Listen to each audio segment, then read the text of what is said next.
Hey, listen, I know you need to hear this, so we about to jump straight in on this one. So this one's tailored for get out of that toxic ass relationship.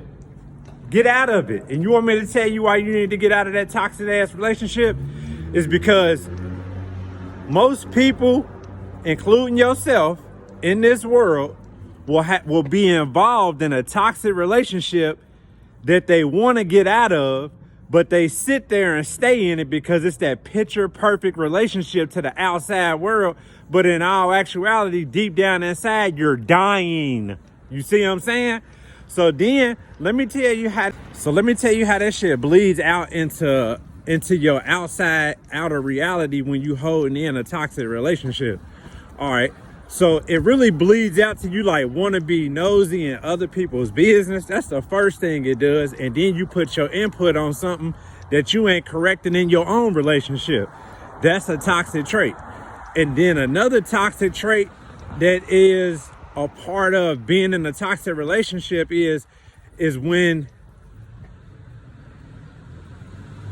you can see all the wrong in somebody else's relationship, but then when they point out the wrongs in your relationship, you got an excuse for it. That's toxic. Like these are the reasons why we got to get out of these toxic ass relationships, is because it makes us toxic, and then we can't even see the toxicity that's within us or within our words that we're producing to someone else, or how we express something. Because guess what? Toxicity come in many different forms, and the number one form it is anger and regret. So listen, I hope this video helps some people, because you know what? It seems like it's always the closest ones to me is the ones who I can see this stuff in. And it's like, always remember this. You would never be able to love somebody else, but you could wear the veil of a mask of love and project it to someone else as if it's real. But guess what though? Even when you're projecting it as it's looking real, most of the time that shit still be fake because of how it's delivered. Not the words that say it, it's the energies behind it. And then you could tell when somebody really hurting, for real, for real.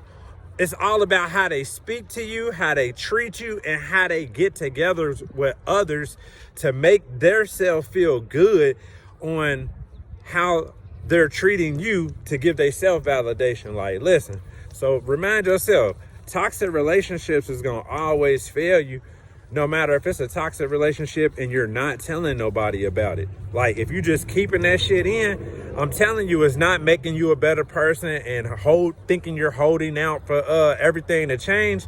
Nah, it's just getting worse for yourself.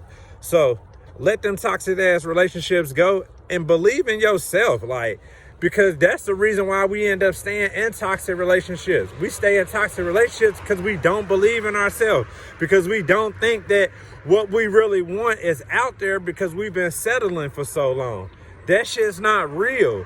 And it's a lot of older people that's stuck in this mindset because they stuck on that old programming.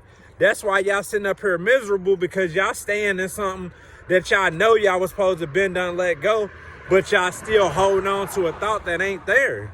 If two people ain't thinking the same way, and only one person is wishful thinking and putting their faith in God to believe that it could come back, then guess what? It's never coming back. You already made the relationship with you and God, so go there. And I just seen 3:16 on the clock, so check that out. I love you all. In the Bible or the angel number.